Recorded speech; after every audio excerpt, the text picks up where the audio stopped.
Now we're going to check the dimensions and resolution of an image to make sure it's ready for print. I've got this red car image, and I'm going to double click on it.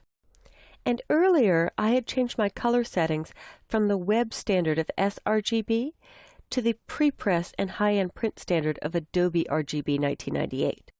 Since I'm accepting the responsibility for the color in this image, I'm going to convert it to my working space. If you're just looking at someone else's file and you aren't going to be correcting it or editing it, I would keep it in their embedded color space. But I'm going to be accepting this, and I want to go to a better print industry standard. So I hit Convert, and I'll click OK. Many point-and-shoot cameras will actually take a picture at very wide dimensions, but only at 72 pixels per inch. I'm going to double-click on Mini Bridge to collapse it, and I'll hit Command-0 or Control-0 to fit in window. And we'll check what this image dimension is. Under the Image menu, I'll choose Image Size. And in Image Size, I could see that's the case on this photo. They've got 30 inches by 20 inches. I know this image needs to be magazine quality, and my goal is to get roughly 7 by 5 inches. Magazine quality is typically 300 pixels per inch. And where that number comes from is in magazine printing, they actually never print shades of gray. They print black dots on and off, which are so tiny that at a distance they look like gray.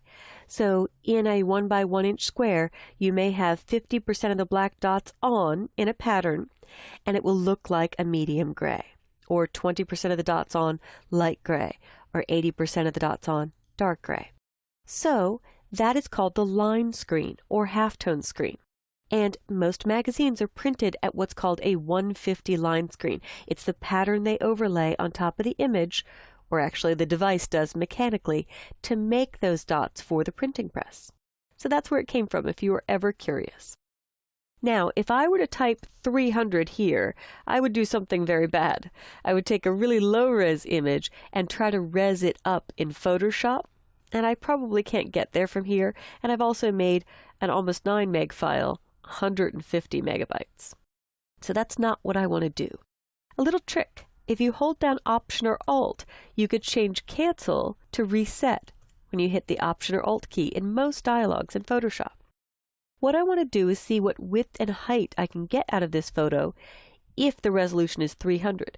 Basically always dealing with the same data but pouring it into different dimensions. So if you uncheck Resample, I can type 300 and see that I get 7 by 4. Almost exactly what I want.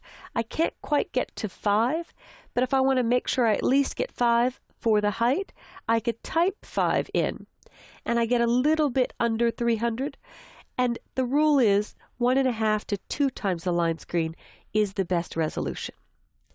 So ultimately, I haven't altered this image at all. All I've done is make sure that the width and height is compressing the large data that it had into a smaller area so it's more concentrated, so I get a higher resolution. So I will click OK, and then I will do a Save As and make either a PSD or a TIFF because this is a JPEG and I don't want to save as JPEG twice because it will harm the image. So I will call this red car 300 PPI for pixels per inch. And I'll click Save. Now there was another important note that I didn't make in that dialog. If I close this document and I go to this is a perfect illustration of what bicubic, bilinear, and nearest neighbor does to an image. And you may not have noticed that, but under Image and Image Size, I'm going to increase the resolution to show you what resampling is. Resampling basically means increasing or decreasing the resolution of an image, or permanently trashing data or making up new pixels. It's called resampling, re-resing. And then one other note, if you're using Photoshop layers with layer styles, you want to make sure Scale Styles is selected. I have a flat background image, so I don't need that on. PhotoshopCS6 has a new setting, Bicubic Automatic. people got confused about which one of these to use, which one was best, whether they're reducing, enlarging, or if they have gradients in a document. So Photoshop will now determine which one of these 3 techniques is the best for the image you're individually doing this on. Now, if I have solid white and solid black, and I leave it on bicubic, bicubic looks at a pixel, looks left, right, top, bottom, and at every corner to make up new data, or to reduce the file size, which is ideal for photographs, but not really for line art. This would classify as a bitmap, where a bit is on or off, white or black, or also called line art in the print industry. So if I increase the resolution to 300 on this image and click OK, if I scroll up with my wheel, you could see the anti-aliasing, the blending of the edge tapering off on the image. So this isn't going to do the best job. I'll undo that, and if I zoom in now before I've done anything, you'll see I have a crisp edge. In fact, I'm also getting the pixel grid because I have an accelerated video card, so it shows every individual pixel once I zoom in far enough. I'll zoom back out with Command minus or Control minus, and I'll go back to Image, Image Size, and I'll increase it to 300 again, but this time I'll do Bilinear. Bilinear looks left, right, up, and down, but not at the corners. Still, again, not ideal for this type of work, but good for photos. And so you see you get roughly the same, not exactly the same pattern because it's not looking as precisely on the image. So I'll undo that. And finally, I'll do Image, Image Size, and I'll change this to 300, but I will choose Nearest Neighbor.